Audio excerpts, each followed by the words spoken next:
ಈ ತಾಮ್ರದ ಬಿಂದಿಗೆಗೆ ನಾವು ಈ ಥರ ಹಸ್ತಪಾದಗಳಿಟ್ಟಾಗ ಬಟ್ಟೆದಕ್ಕೂ ಇದಕ್ಕೂ ತುಂಬ ಡಿಫ್ರೆನ್ಸ್ ಇರುತ್ತೆ. ನಾವು ಈ ಥರ ಫೈಬರ್ ಹಸ್ತಪಾದಗಳಿಟ್ಟಾಗ ಇದು ಸ್ವಲ್ಪ ವೆಯ್ಟ್ ಬರುತ್ತೆ. ಈ ಫೈಬರ್ ಹ್ಯಾಂಡ್ಸ್ ಸ್ವಲ್ಪ ವೆಯ್ಟ್ ಬರುತ್ತೆ. ನಾರ್ಮಲ್ ಬಟ್ಟೆಯ ಹಸ್ತಪಾದಕ್ಕಿಂತ ಈ ಫೈಬರ್ ಹ್ಯಾಂಡ್ಸ್ ವೆಯ್ಟ್ ಬರುತ್ತೆ. ಹಾಗಾಗಿ ನಾನು ಏನು ಮಾಡಿದ್ದೀನಿ, ಈ ಇದಕ್ಕೇ ವೆಲ್ಡಿಂಗ್ ಮಾಡಿಸ್ಬಿಟ್ಟಿದ್ದೀನಿ.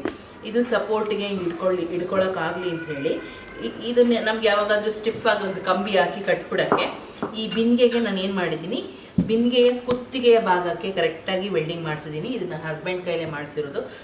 ಬಿಂದಿಗೆ ಕುತ್ತಿಗೆಗೆ ನೀವೇ ಮಾಡ್ಕೊಳ್ತೀವಿ ಸ್ವತಃ ಅಂದರೆ ದಯವಿಟ್ಟು ಈ ಕುತ್ತಿಗೆ ಭಾಗಕ್ಕೆ ಮಾಡಿ. ಕೆಳಗೆ ಎಲ್ಲಾದರೂ ಮಾಡಿದ್ರೆ ತುಂಬ ಡಿಸ್ಟರ್ಬೆನ್ಸ್ ಆಗುತ್ತೆ.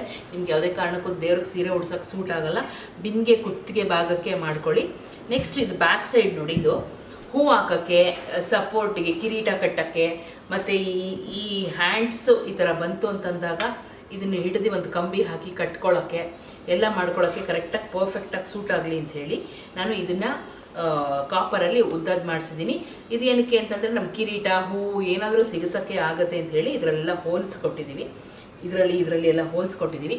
ನಿಮ್ಗೆ ಯಾರಿಗಾದರೂ ಇದ್ರದ್ದು ವೆಲ್ಡೆಡ್ ಈ ಥರ ನಿಮ್ಮ ಹತ್ರ ಬಿಂದಿಗೆಗಳಿದ್ರೆ ಈ ಥರ ವೆಲ್ಡಿಂಗ್ ಮಾಡಿ ಕೊಡ್ತೀವಿ. ನಿಮ್ಗೆ ನೀವು ಹೊರಗಡೆ ಕೂಡ ಮಾಡಿಸ್ಕೋಬೋದು.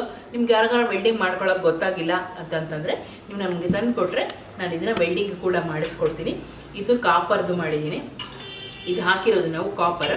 ನಿಮಗೆ ಬೇಕಂತಂದರೆ ಕಾಪರ್ದು ನಾನು ಮಾಡಿಸಿ ಕೊಡ್ತೀನಿ. ನಿಮಗೆ ಬೇಕಂದರೆ ನನಗೆ ತಂದು ಕೊಟ್ಟರೆ ನಿಮಗೆ ಇದು ರೆಡಿ ಮಾಡಿ ಕೊಡ್ತೀವಿ. ಹೊಸದು ಬೇಕಂದರೆ ಹೊಸದು ತೊಗೊಂಡು ಕೂಡ ಮಾಡಿ ಕಳಿಸ್ಕೊಡ್ತೀವಿ. ಅಥವಾ ನಿಮಗೆ ಗೊತ್ತಿರೋ ಹತ್ರ ನಿಮಗೆ ಎಲ್ಲಾದ್ರೂ ಲೂಬ್ರಿಕೇಷನ್ಸ್ ಅಂಗಡಿ ಇರುತ್ತಲ್ಲ, ಕಾಪರ್ ವೆಲ್ಡಿಂಗ್ ಮಾಡುವಂಥ ಅಂಗಡಿಗಳಿರುತ್ತಲ್ಲ, ಅಲ್ಲಿ ಹೋಗಿ ನೀವು ಇದನ್ನು ತೋರಿಸಿ. ಜಸ್ಟ್ ನೋಡಿ, ಇಲ್ಲಿಂದ ಒಂದು ಫ್ಲ್ಯಾಟ್ ಕೊಟ್ಟಿದ್ದೀವಿ, ಇಲ್ಲಿ ರಿಂಗ್ಸ್ ಕೊಟ್ಟಿದ್ದೀವಿ, ಹೋಲ್ಸ್ ಕೊಟ್ಟಿದ್ದೀವಿ ಫ್ಲ್ಯಾಟಲ್ಲಿ. ಇದು ಒಂದು ರೌಂಡ್ ಕುತ್ತಿಗೆ ಹತ್ರ ಕೊಟ್ಟಿದ್ದೀವಿ. ಯಾಕಂದರೆ ಈ ಕುತ್ತಿಗೆ ಹತ್ರ ಕೊಟ್ಟಿರೋದ್ರಿಂದ ಎಕ್ಸಾಕ್ಟು ನಿಮ್ಗೆ ಯಾವುದೇ ಕಾರಣಕ್ಕೂ ಡಿಸ್ಟರ್ಬೆನ್ಸ್ ಆಗೋಲ್ಲ. ಹಾಗಾಗಿ ಕುತ್ತಿಗೆ ಹತ್ರನೇ ಮಾಡ್ಕೋಬೇಕು.